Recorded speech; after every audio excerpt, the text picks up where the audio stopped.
పార్టీలో ఏమనుకుంటున్నారు దీని గురించి? మొదలు మీకు మరియు యోయో టీవీ ప్రేక్షకులకు మాతో పాటు ప్యానల్లో ఉన్న మిత్రులందరూ కూడా నమస్కారం. కవిత గారి అంశం, వారు ఒక పార్లమెంట్ సభ్యురాలుగా మరియు కౌన్సిల్ సభ్యురాలుగా రాజకీయ ప్రస్థానం చేసిండ్రు. అంతకుముందు వారు జాగృతి పేరుతోటి తెలంగాణ ఉద్యమంలో కొంత పాత్రను పోషించారు. సరే, జన సంబంధాలతోటి బాగా ఉన్నటువంటి వ్యక్తి, పూర్తిగా రాజకీయంగా వారికి ఏర్పడినటువంటి ఈ అనిశ్చిత పరిస్థితికి వారు మార్గం ఎన్నుకున్నారు, ప్రజల దగ్గరికి పోవాలని. ప్రజాస్వామ్యంలో ఎవరికైనా హక్కు ఉన్నది, వాళ్ళు వెళ్ళొచ్చు. రెండోది, దాని వెనకాల ఏమున్నది, ఎవరున్నారు అని ఏదైతే కాంగ్రెస్ పార్టీ మీద, గౌరవ ముఖ్యమంత్రి రేవంత్ రెడ్డి గారి మీద ఏదైతే అభియోగాలు బీఆర్ఎస్ పార్టీకి సంబంధించిన వాళ్ళు, భారతీయ జనతా పార్టీకి సంబంధించిన వాళ్ళు ఏవైతే చేస్తున్నారో అవి పూర్తి కూడా అవాస్తవం. కారణం ఏంటంటే ఇప్పుడు బీఆర్ఎస్ పార్టీ కానివ్వండి, భారతీయ జనతా పార్టీ ఒకటి అన్న విషయాన్ని కవిత గారే ప్రస్తావించారు. కవిత గారి నోటి నుంచి స్పష్టంగా చెప్పారు. వారి పార్టీ వారి 10 సంవత్సరాల కాలం, 9.5 సంవత్సరాల కాలంలో జరిగిన దాంట్లో ఉన్నటువంటి అవినీతిని కూడా వారు ఒక రకంగా ఒప్పుకున్నారు. అయితే ఇవన్నీ పరిణామాలు చూసి వీళ్ళుండి అనిపిస్తున్నారేమో అని చెప్పి అంటున్నారు. కానీ నేను ఒక మాట, ఒక కొత్త విషయాన్ని నేను చెప్పదలుచుకున్నా. అందరికీ కూడా తెలిసిన విషయమే. ఇది బీఆర్ఎస్ పార్టీలో ఉన్నటువంటి తండ్రి కూతుళ్ళు ఆడుతున్నటువంటి ఒక నాటకం ప్రజలతోటి. ఎందుకంటే ఇప్పుడు వాళ్ళ పార్టీకి కొత్తగా ఏదో చేసి ప్రజల లోపల మళ్ళా చైతన్యం తెచ్చి వచ్చేటువంటి పరిస్థితి లేదు.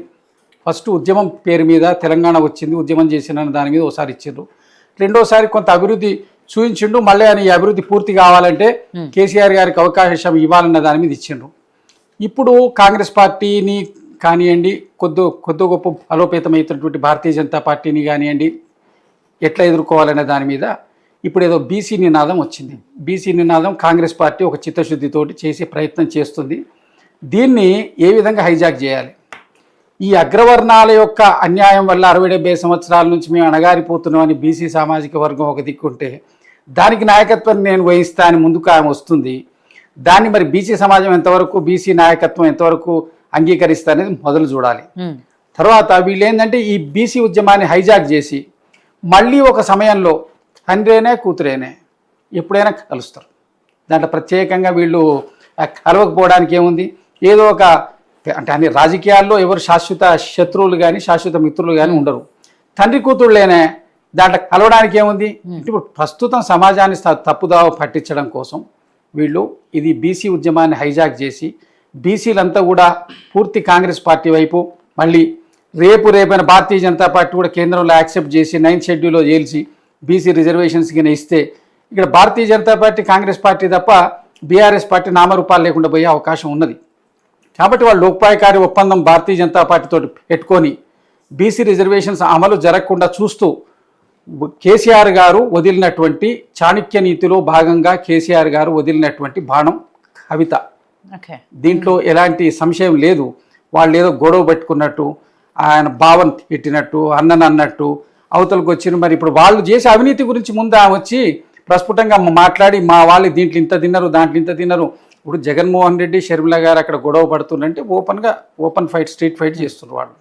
మరి ఇక్కడ కూడా వచ్చి స్ట్రీట్ ఫైట్ చేసి వాళ్ళు జరిగిన అన్యాయాల మీద మొదలు కాంగ్రెస్ పార్టీ 2 ఏళ్లలో ఇచ్చినటువంటి దాన్ని ఏది ఫుల్ఫిల్ చేయాలనేది ఆమెకు అవసరం ఇచ్చిన అంశం కాదు. అది 9.5 సంవత్సరాల్లో ఉద్యమకారులకు వాళ్ళు ఏం చేసినారు?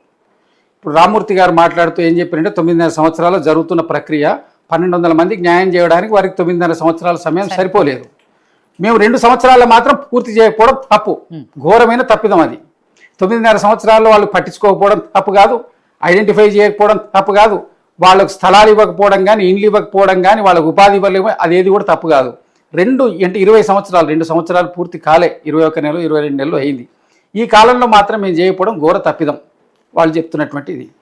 అదే కవిత గారు ఇప్పుడు ఈ విషయాల గురించి ప్రస్తావించేటప్పుడు పార్లమెంట్ సభ్యురాలిగా, మీరు కౌన్సిల్ లెజిస్లేటర్గా ఉండు, కేసీఆర్ స్వయాన ముఖ్యమంత్రి గారి యొక్క కూతురుగా ఉన్నటువంటి మీరు, ఉద్యమంలో స్వయంగా పాల్గొన్నటువంటి మీరు ఉద్యమకారుల గురించి అప్పుడేం చేసిండ్రు?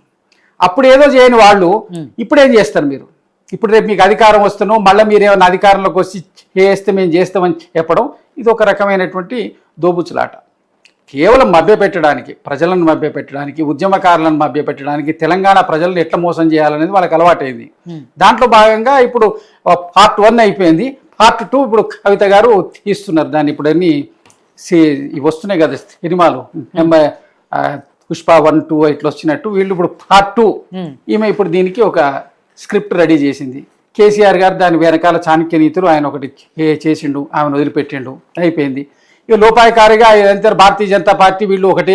ఇప్పుడు రేపు జూబ్లీ హిల్స్ ఎన్నికల నుంచే దానికి వాళ్ళు శ్రీకారం చుట్టేటట్టున్నారు. భారతీయ జనతా పార్టీ బీజేపీ లోపాయకారి ఒప్పందానికి ఇక్కడ నుంచి మొదలైనటువంటి ఒప్పందం అది అవుతుంటుంది. అక్కడ ఉద్యమాన్ని ఆమె చేస్తుంటుంది, బీసీ వాదాన్ని సైడ్ ట్రాక్ చేసే ప్రయత్నం కవిత గారు చేస్తుంటారు. ఇక్కడ వీళ్ళు లోపాయకారి ఒప్పందం చేసి ఏదో విధంగా తెలంగాణ సమాజాన్ని మళ్ళీ మసిగూసి మారడికాయ చేసి మళ్ళీ మేము అధికారంలోకి రావడానికి కుట్రలో భాగం.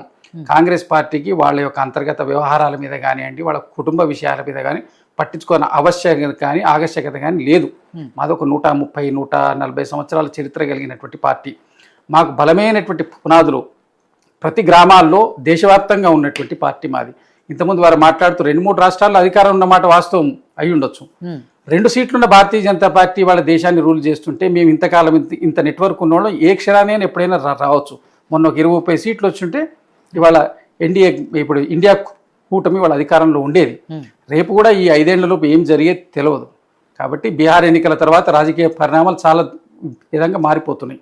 కాబట్టి కవిత గారి ఒకటి కేవలం పార్ట్ 2 హైడ్రామా అండి అది. దానికి కాంగ్రెస్ పార్టీకి ఎలాంటి సంబంధం లేదు. ఆమెలో వ్యక్తిగతంగా ఆమె చేసి నిజంగా చిత్తశుద్ధి ఉంటే మీరు మొదలు 9.5 సంవత్సరాల్లో జరిగినటువంటి అవినీతిని, కాళేశ్వరంలో జరిగినటువంటి అవినీతిని, మిషన్ భగీరథ, మిషన్ కాకతీయ, మీరు అనేక స్కీములు పెట్టారు. కేసీఆర్ కిట్ దగ్గర నుంచి అన్నిట్లలో అవినీతి ఉన్నది. మేము వేసినాం, దానికి సహకరించండి, ప్రూవ్ చేయండి. మీ చిత్తశుద్ధి నిరూపించుకుంటే ప్రజలు మిమ్మల్ని నమ్ముతారు. అప్పుడు మీరు ఏ పార్టీ పెట్టినా ఏది చేసినా మీకు స్వాగతిస్తారు. అంతేగాని మీరు వాళ్ళు ఒక హైడ్రామా చేసి దీని మీద ఉద్యమకారులకు 9.5 సంవత్సరాలు నేను క్షమాపణ చెప్పినంత మాత్రం అయిపోద్దా అండి? క్షమాపణ చెప్పినంత మాత్రం పోయిన ప్రాణాలు వస్తాయా? వాళ్ళకి న్యాయం జరుగుతుందా? కుటుంబాలకు ఏం చేసిండ్రు? మీ ఎజెండా అయింది, అది మొదలు చెప్పమన్నట్టు. ఇది నా అభిప్రాయం. సో రాజు గారు, కవిత గారు సొంత పార్టీలో నాయకులను విమర్శించడంతో పాటు ఆవిడ మొదటి నుంచి కూడా బీజేపీ టార్గెట్గానే కొన్ని విమర్శలు చేస్తూ వచ్చారు. ఏదైతే బీఆర్ఎస్ బీజేపీ ఒకటే, లేకపోతే బీజేపీలో బీఆర్ఎస్ని విలీనం చేసే కార్యక్రమాలు కూడా తెర వెనుక జరిగాయి, ఇవన్నీ నేను ప్రశ్నించబట్టే ఇవాళ నా మీద ఇన్ని కుట్రలు జరిగాయి, ఇవన్నీ కూడా బీజేపీ టార్గెట్గా ఆవిడకు చేసిన కొన్ని విమర్శలు కాబట్టి. అండ్ అదొక వెర్షన్ అయితే, బీఆర్ఎస్ బీజేపీ ఒకటే, మళ్ళీ ఇదంతా కూడా తండ్రి కూతుళ్ళు ఇద్దరు కలిసి ఆడుతున్న డ్రామా అనే ఇంకో కొత్త వాదం కూడా